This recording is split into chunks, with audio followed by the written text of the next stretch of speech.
एक तरफ जहां राहुल गांधी के नेतृत्व में समूचा विपक्ष सीजेआई सूर्यकांत के खिलाफ महाभियोग प्रस्ताव लाने की तैयारियों में जुटा है, विचार कर रहा है, तो दूसरी तरफ 26 सेकंड की एक वीडियो में सीजेआई सूर्यकांत साहब खुद फंस गए हैं।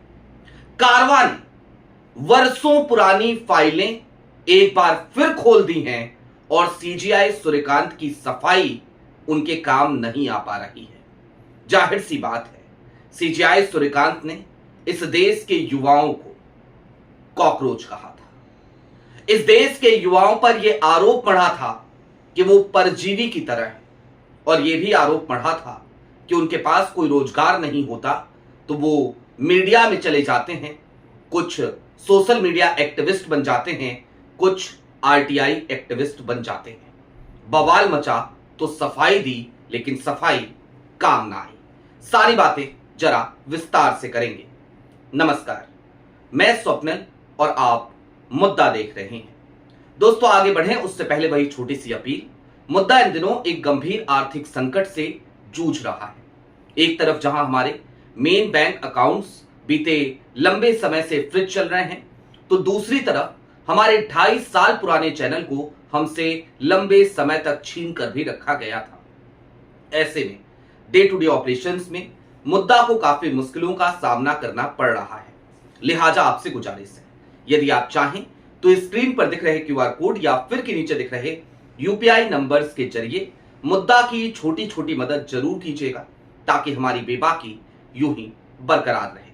अब आगे बढ़ते हैं, उस 26 सेकंड की वीडियो की तरफ चलते हैं और उसके साथ ही साथ कारवां की पुरानी फाइल, जो कारवां ने 48 घंटे पहले एक बार फिर खोल करके रख दी, उस तरफ भी बढ़ेंगे और फिर विपक्ष के खेमे में क्या चल रहा है एक एक करके सारी परतें खोलेंगे। लेकिन सबसे पहले 26 सेकंड की वीडियो क्यों, जरा ये समझिए। दरअसल सीजेआई सूर्यकांत ने कहा कि उनकी बात को हम जैसे मीडिया प्लेटफॉर्म्स ने मिसकोट किया। हमने उनकी बात को तोड़ मरोड़ कर पेश किया, जबकि इससे पहले की वीडियो आप जाकर के देख लीजिए। सिर्फ मैं मुद्दा की बात नहीं कर रहा, किसी भी प्लेटफॉर्म की या जो भी गोदी मीडिया से इतर काम करने वाले पत्रकार हैं, उनकी वेबसाइट पर या उनके ट्विटर हैंडल पर अक्षरशः हमने वही लिखा जो सीजेआई सूर्यकांत साहब ने कहा।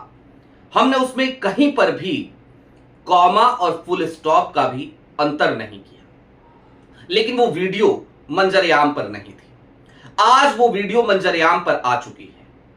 लिहाजा जो हमने कहा उसे भूल जाइए। आप अब खुद सीजेआई सूर्यकांत साहब को पहले सुन लीजिए, मात्र 26 सेकंड के लिए। There are already parasites in society who attack you people, you attack the system, and you want to join hands with them. No, my lord. I understand, my lord, and I understand. Have you seen there are youngsters like cockroaches, they don't get any employment, they don't have any place in profession. Some of them become media, some of them become social media, some of them become RTI activists, some have become another activists, and they start attacking everyone. सुना आपने? There are parasites, there are youngsters like cockroaches, जिनको रोजगार नहीं मिल रहा, जो बेरोजगार हैं, जो प्रोफेशनल नहीं है, प्रोफेशन में कहीं नहीं है, तो वो मीडिया में चले जाते हैं, सोशल मीडिया एक्टिविस्ट बन जाते हैं, और उसमें से कुछ आरटीआई एक्टिविस्ट बन जाते हैं। क्या कहना चाह रहे थे सूर्यकांत साहब? दरअसल दोस्तों, कारवां की पुरानी फाइल की तरफ चलेंगे। भ्रष्टाचार के आरोप क्या क्या हैं सीजेआई सूर्यकांत साहब के ऊपर, उस पर भी आज हम बात करेंगे कारवां के हवाले से। लेकिन उसके साथ ही साथ पहले जरा एक छोटा सा मैसेज मैं जरूर देना चाहता हूं। एक तरफ इस देश का सिस्टम है, जो सिस्टम लगातार इस देश के युवाओं को डस रहा है किसी सर्प की माफिक। बेरोजगारी का डंस वो झेल रहे हैं। उसके अलावा वो लगातार महंगाई, बढ़ती हुई महंगाई, उससे परेशान है। तमाम पेपर लीक से परेशान है। कॉम्पिटिटिव एग्जाम की तैयारी कर रहे हैं, एग्जाम देते हैं, रिजल्ट नहीं आता, रिजल्ट आता है तो पेपर लीक हो जाता है, उससे भी परेशान है। और नीट का पेपर, जेन जी जनरेशन, उसके साथ भी यही हो रहा है। और ऐसे में सीजीआई सूर्यकांत साहब के इस तरीके के बयान या जिम्मेदार कुर्सियों पर बैठे हुए तमाम लोगों के ऐसे बयान वो उन युवाओं को किसी ततैये के डंक की तरह चुभ रहे हैं। वो सर्पदंश भी झेले, वो ततैये का डंक भी झेले, तो सोचिए उन युवाओं के ऊपर, उनके दिलों पर क्या गुजर रही होगी। अब कारवां ने कौन सी फाइल खोली है, जरा उस तरफ चलते हैं। सबसे पहले आपके स्क्रीन पर एक ट्वीट है, 48 घंटे पहले ये ट्वीट कारवां ने किया। Suryakant face allegations of grave misconduct in 2012 में a real estate agent accused the judge of having participated in illegal property dealing involving undervaluation and cash transactions worth several crores. In 2017, a prisoner in Punjab filed a complaint listing 8 cases heard by Kant and alleged that the judge had accepted bribes to grant bell in these.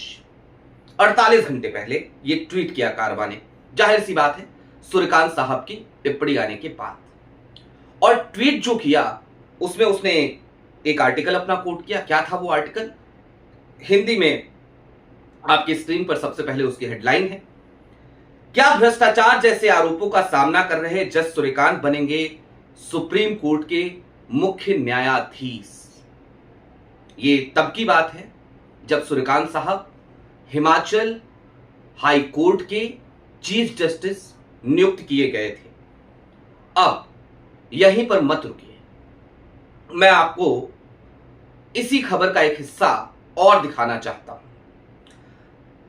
Suryakant पर गंभीर अनियमितता के आरोप हैं।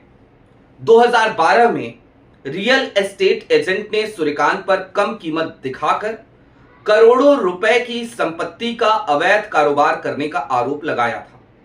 2017 में पंजाब में एक कैदी ने याचिका दायर कर सूर्यकांत पर 8 मामलों में रिश्वत लेकर जमानत देने का आरोप लगाया। इस याचिका पर 6 सालों तक कॉलेजियम में कोई सुनवाई नहीं की और वे पंजाब और हरियाणा हाई कोर्ट के जज बने रहे। अक्टूबर 2018 में उन्हें हिमाचल प्रदेश हाई कोर्ट का मुख्य न्यायाधीश बना दिया गया और अब उनके खिलाफ शिकायतों का निवारण किए बिना कॉलेजियम ने उन्हें मुख्य न्यायाधीश नियुक्त कर दिया है।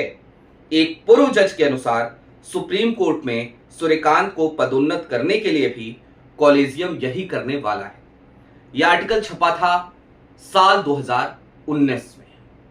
2019 के बाद 2020 बीता, 2021, 2022, 2023, 2024, 2025, 2026। हिमाचल हाई कोर्ट के चीफ जस्टिस पद से प्रमोट होकर सूर्यकांत साहब सुप्रीम कोर्ट पहुंच गए और आज वो सुप्रीम कोर्ट में चीफ जस्टिस ऑफ इंडिया हैं, इस देश के मुख्य न्यायाधीश हैं। लेकिन कॉलेजियम ने वो तमाम शिकायतें ठंडे बस्ते में डाल रखी हैं। अब दोस्तों, विपक्ष क्या कर रहा है? आपने मनोज झा की चिट्ठी तो पढ़ी ही होगी, उस तरफ नहीं जाएंगे, लेकिन पूरी तरीके से विपक्ष अब इस बात पर विचार करने लगा है कि जब तक बहुमत नहीं है, क्या तब तक इस तरीके की अंधेरगर्दी को चलने दिया जाए या फिर कि एक मैसेज देना जरूरी है। विपक्ष फिलहाल मैसेज देने की ही स्थिति में है। बात इतर है कि विपक्ष महाभियोग प्रस्ताव लाएगा, लेकिन लोकसभा और राज्यसभा दोनों जगहों से उसे खारिज कर दिया जाएगा, जैसा कि अभी हुआ हालिया दिनों में ज्ञानेश कुमार के केस में। इंपीचमेंट मोशन को खारिज कर दिया गया लोकसभा से भी और राज्यसभा से भी, लेकिन उसके बावजूद सूर्यकांत साहब की इन टिप्पणियों और इस पुरानी फाइल के आधार पर अब समूचा विपक्ष राहुल गांधी के नेतृत्व में इस तैयारी में जुट गया है कि अगले सत्र में हम महाभियोग ज्ञानेश कुमार के खिलाफ तो लाएंगे ही लाएंगे, साथ ही साथ सीजीआई सूर्यकांत साहब के खिलाफ भी लेकर के आएंगे।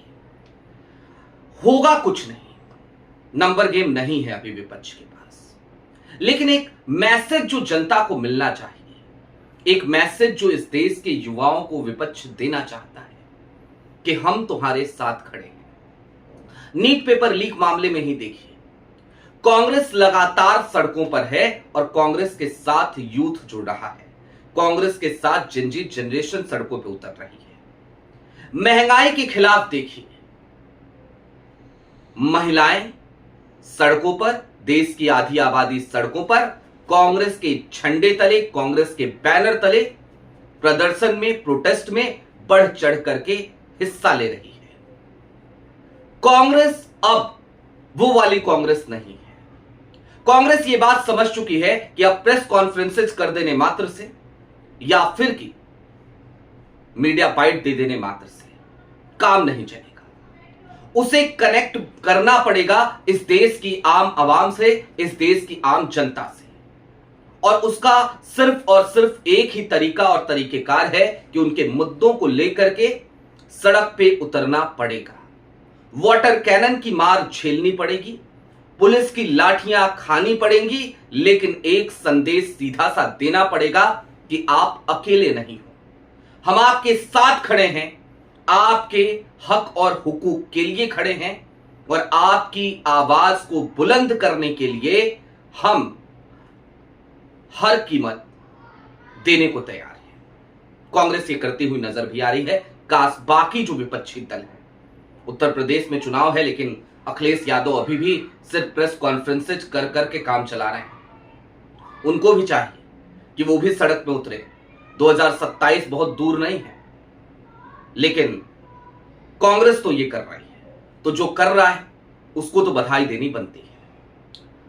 अब कुल मिलाकर ये समझिए कि सीजीआई सूर्यकांत साहब ने जो सफाई दी थी ना कि तोड़ मरोड़ करके मेरे बयान को मिसकोट किया मीडिया के एक वर्ग ने, जाहिर सी बात है उनका इशारा हम जैसे पत्रकारों की तरफ था, लेकिन इसीलिए हमने ये 26 सेकंड की वीडियो आपको उनकी सुनाई ताकि आप भी सुन लें और सूर्यकांत साहब आप भी सुन लें।